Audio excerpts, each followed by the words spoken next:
Ready for another deep dive? Always. You bet you are.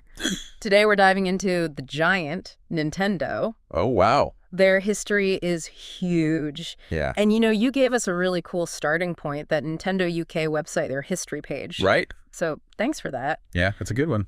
Now, I'm sure you already know about Mario and Zelda, Of course. but we're going way deeper than that. This isn't just about the games themselves. This is about the company, their journey, The whole thing. the evolution of Nintendo. It's pretty mind-blowing. I'm ready.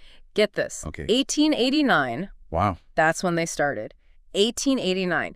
Way before video games, Yeah. they were in the business of playing cards. Is that right? Hanafuda cards, to be precise. Okay. Beautifully illustrated Japanese flower cards. I mean, who would have thought? It's amazing. It really is. The world was so different back then. Right. I mean, can you imagine? Entertainment was a completely different landscape back then. I can't even fathom. But Nintendo, they tapped into what people wanted. Smart. They were masters of their craft. Yeah. And it's interesting. What's that? That idea, that thread of adapting, of innovating, Right. you see that throughout their entire history. Yeah, you're right. It's how they went from cards to, well, everything we know and love about Nintendo today. That blows my mind. It's pretty wild. It really is. This company, I mean, they've seen it all.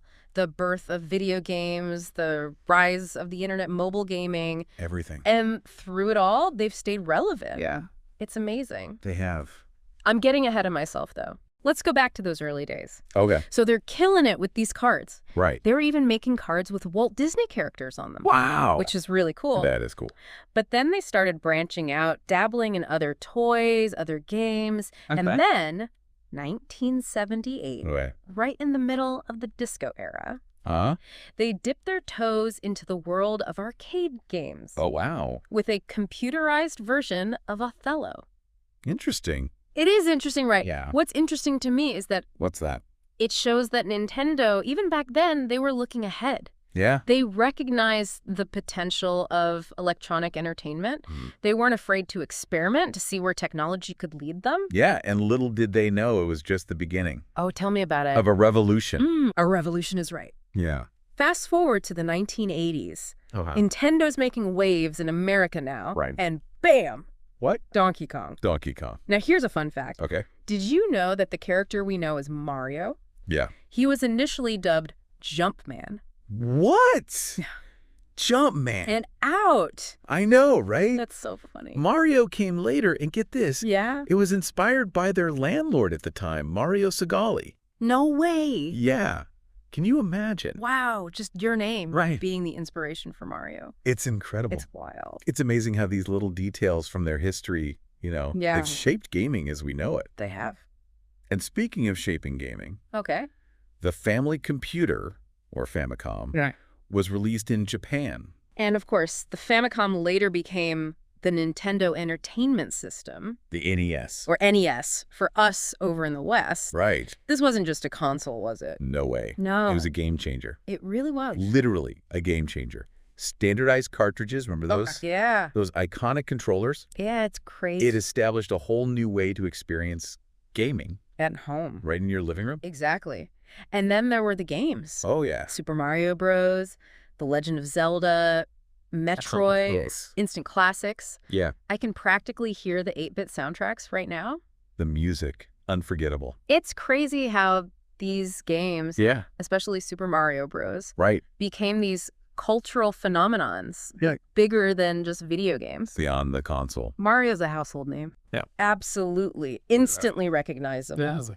What do you think it was about those early NES games that resonated so strongly, Well, they were just fun, weren't they? They were fun. But beyond that, I think they had this way of just drawing you in Yeah, to their worlds. totally. Even with, let's face it, the limited technology back then. Right. They were so creative. It's true. And What's that? while they were changing home gaming forever, Right. Nintendo didn't forget about us. Okay. The on-the-go gamers. 1989. Ooh. Bam. Let me guess. The Game Boy arrives. The Game Boy. Bundled with Tetris. Oh, man. Stroke of So genius. smart. It really was. It proved something, don't you think? What's that?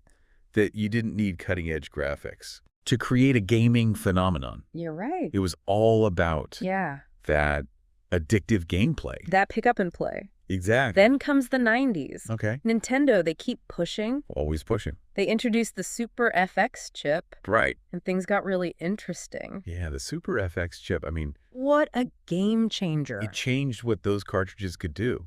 It's true. Think about Star Fox. Oh, wow, yeah. 3D graphic. Groundbreaking. For the time, it was incredible. It really was. And Donkey Kong Country. Oh, yeah.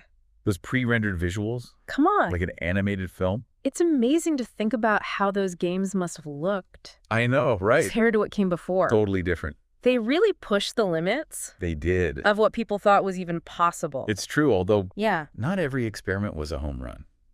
The Virtual Boy. Yeah, a little ahead of its time. Maybe a little bit. It definitely had ambition. It did. But sometimes those big swings, they don't always connect.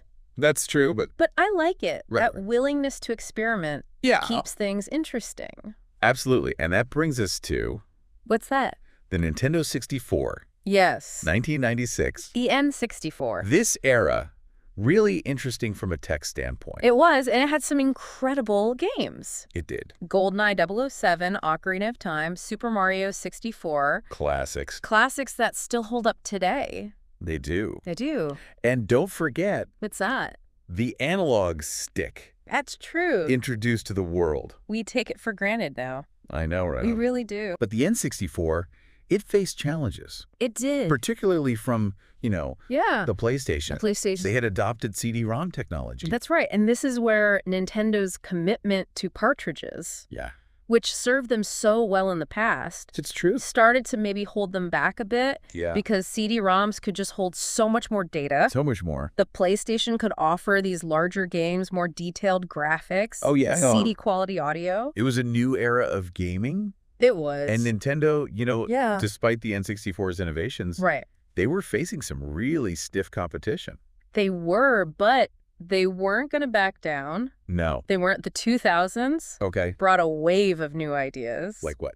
The Game Boy Advance, or Right. that amazing dual screen, the Nintendo DS. The DS, yeah. And let's not forget The the motion-controlled Wii. The Wii. They kept everyone guessing. They did. They really did. And you know what I thought was really cool? What's that? The Iwata Asks interviews. Oh, yeah, those are great. There were these insightful conversations with Satoru Iwata, Yeah. who was the president of Nintendo at the time. Oh. He'd talk to the developers and just really delve into Yeah. the design philosophy behind their games. The thinking behind it all. It was so cool to see that. Yeah, it was fascinating. It really was those behind-the-scenes glimpses, Totally. to understand the thinking behind these iconic games. And speaking of iconic, Right.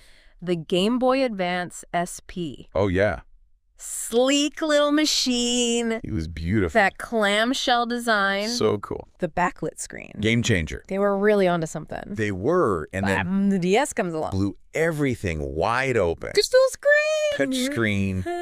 Come on. Nobody had seen anything like it. It's true. And think about all the creative ways developers use those features. Oh, I know. Brain Age, Right. Nintendogs, Yeah. Phantom Hourglass. It's a lot. They have this knack, Nintendo, They do. for creating these experiences that are not just games, More than games. cultural moments. Exactly. But the real game changer of that era Let me guess. had to be the Wii. The Wii. I mean, motion controls weren't totally new, That's true. but Nintendo, they made them accessible. They did. Intuitive fun. Easy. So fun. The Wii just felt revolutionary. It did? Because it broadened the definition of gamer. Right. Suddenly, everyone was playing. I know. Families, grandparents, people who had never even held a controller before. It's true. It really was the console for everyone. It was. And then things get really interesting again. Okay. As we move into the world of HD, 3D gaming. Okay.